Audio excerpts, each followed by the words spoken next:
Les amis, 24 heures plus tard, je me demande encore ce que voulait dire monsieur Ronald Koeman quand il disait que le Barça n'était pas impressionnant. Bon, encore ça, s'il veut, s'il pense vraiment que le PSG qui a affronté Aston Villa est plus impressionnant que le Barça qui a battu 4-0 Dortmund, ça encore, on va le laisser dans son délire. Mais par contre, quand il vient nous dire, ce monsieur Koeman, que son Barça à lui, de 2021, est meilleur que le Barça actuellement, celui de monsieur Hansi Flick, là par contre, qu'est-ce qui se passe mon ami? Que tu penses que le Barça n'est pas le favori ultime pour aller chercher la LDC, d'accord. Par contre, de quel Barça parle-t-il? Est-ce qu'il parle de son Barça à lui, qui était 9e de Liga en septembre 2021, ou il parle du Barça qui était complètement porté par Messi, pas par lui, par Messi avant tout en 2020-2021, je sais pas trop. Oui, je sais, j'en ai parlé hier soir lors de mon live, mais ça me trottait la tête. Peut-être qu'il parlait de lui quand il était joueur, le Barça 92, quand il avait 20 kilos en moins. Peut-être qu'il parlait aussi, je pense pas qu'il parlait du Barça qui a marqué seulement 2 buts en phase de poule,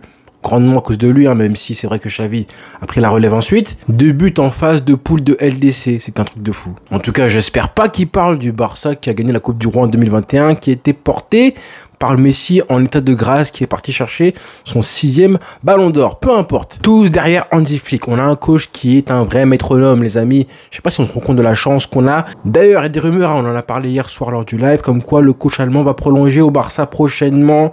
Ce serait pour 1 an supplémentaire, donc 2027, avec une option jusqu'à 2028. Et normalement, après ça, retraite. Enfin, on verra. Il se peut qu'il reste et qu'il prolonge année après année. Mais ça se comprend, c'est un ancien. On lui pardonne. Il a déjà fait beaucoup de choses dans le football. Il a un palmarès long comme je ne sais pas quoi, donc il a tout gagné.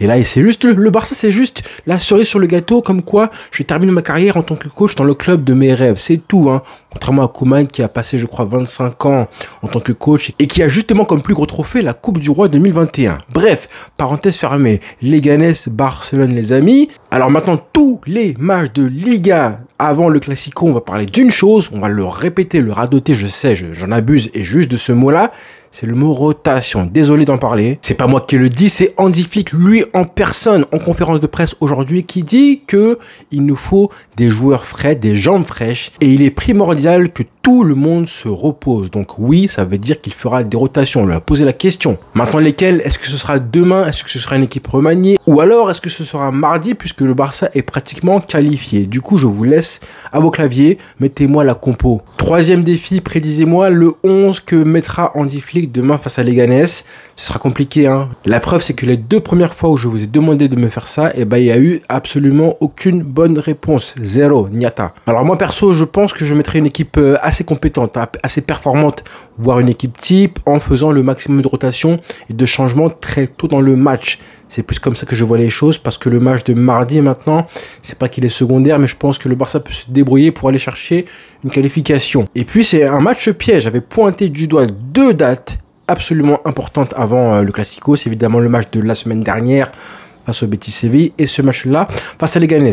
Le reste, prochainement, le Barça se jouera à domicile et en plus face à 2 équipes assez abordables pour le Barça, à savoir le Celta Vigo et Mallorca. Attention évidemment au match piège à ce moment-là, mais quand même, Leganés c'est plus sérieux, c'est à l'extérieur, c'est à Madrid. On se rappelle qu'ils ont battu le Barça au match aller, en plus au Montjuïc, qu'ils ont fait un excellent match face au Real Madrid, ça compte aussi. Donc priorité à ce match-là. Honnêtement, je pense que les amis, maintenant que les calculs qu'on faisait avant avec du genre, en gros, est-ce qu'il faut prendre des points face au Real et tout, là on s'en fout un petit peu, focus, prendre les 3 points à chaque fois, et si le Barça arrive avec 4 points d'avance au Classico, ça me va à 1000%, pourquoi pas plus, mais pas moins de 4 points, on sait jamais si le Real fait un faux pas, mais je pense et j'espère que les joueurs ne vont pas penser et attendre à ce que le Real fasse encore et de nouveau un faux pas et lâche encore des points. Il faut être focus Barça, qui veut dire jouer, prendre les 3 points et ne pas regarder ce qui se passe du côté du Real Madrid. Et c'est normal par rapport aux matchs qui vont arriver prochainement dès mardi en Ligue des Champions.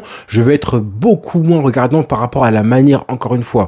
On veut juste les 3 points. Si le Barça joue pas forcément bien, c'est pas très grave. Il faut arracher la victoire. Parce que vous savez très bien que toutes les affiches de Liga, le week-end, le soir, toujours comme par magie, quand le Barça joue à l'extérieur à 21 h, les équipes à domicile, quand elles jouent en prime time comme ça devant leurs supporters, ils sont chauds, bouillants comme pas possible. Donc on le sait, ça va être compliqué pour le Barça. Ce qui ne veut pas dire qu'on en exigera moins envers les remplaçants, les rotations potentielles. Et j'ai envie de quand même prendre un petit peu de temps pour leur rendre hommage, parce qu'on n'en parle pas assez de tous ces joueurs qui ne disent rien cette saison, qui ont un comportement exemplaire. Encore une preuve que Hansi Flick est un manager absolument parfait. On a vraiment cette saison comparé à tout ce qui s'est passé avant. Rappelez-vous les problèmes de manque de temps de jeu pour l'un et pour l'autre, pour Ansu Fati notamment, pour Ferran Torres. Tous ces joueurs qui se plaignaient justement de ne pas jouer assez, même pour Rafinha, rappelez-vous, avec Xavi, il y avait des petites tensions.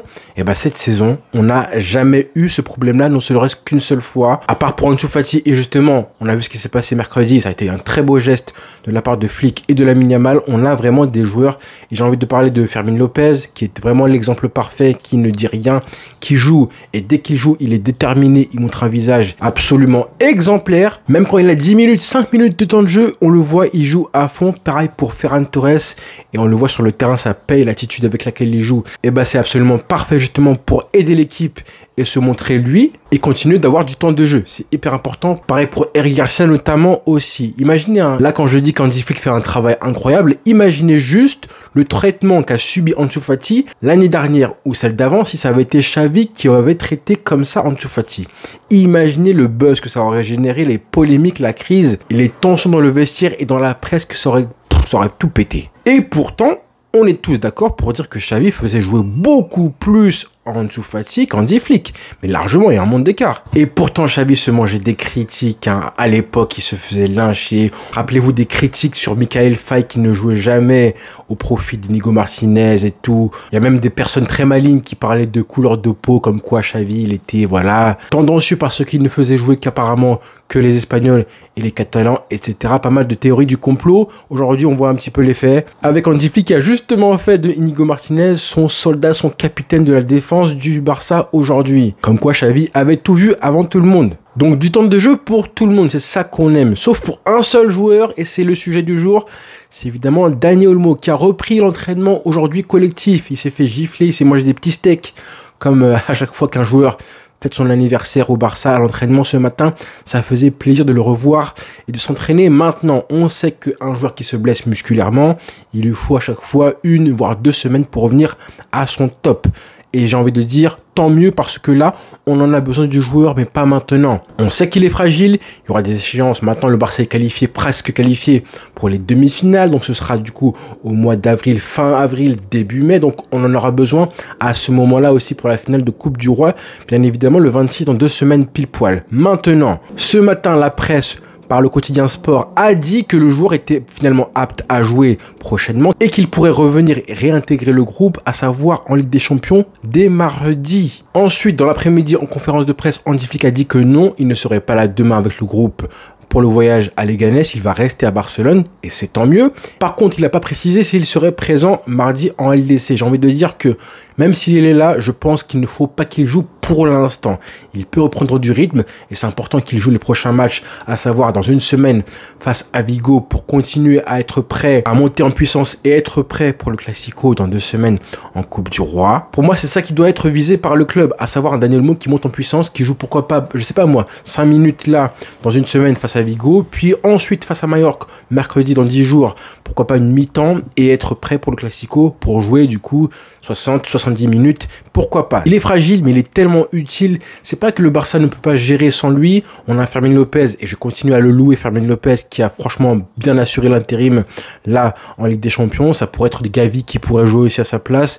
Les deux sont franchement hyper utiles et performants selon l'équipe face à laquelle le Barça va jouer. Maintenant, Dani Olmo, ça reste évidemment beaucoup plus fin techniquement. Il est plus doué, il marque beaucoup de buts, 8 buts quand même en Ligue à cette saison. C'est le 4e joueur offensif à avoir marqué le plus de buts derrière le trio. Et quand tu sais comment il a été blessé, tu te dis quand même que c'est un bilan assez honorable pour le joueur. Donc il faut absolument qu'il ne soit plus blessé jusqu'à la fin de la saison. C'est bon, il a mangé des blessures, notamment en janvier, mais j'espère que là, d'ici la fin de la saison, le club va aménager sa récupération en fonction des gros matchs à venir. Il faut avoir en tête les grosses échéances, les demi, la finale de Coupe du Roi, la potentielle finale en LDC, le Classico du 11 mai. Il faut vraiment aménager au mieux pour qu'on ait le joueur à chaque fois pour tous ces matchs-là. Et si par bonheur on a au moins Dani Olmo pour ces matchs précis là, et ben je pense que Fermin et Gavi peuvent gérer l'intérim pour les matchs un peu moins importants. Donc voilà les amis, rendez-vous du coup demain soir vers les coups de 23h pour le débriefing. Mais avant ça évidemment ce sera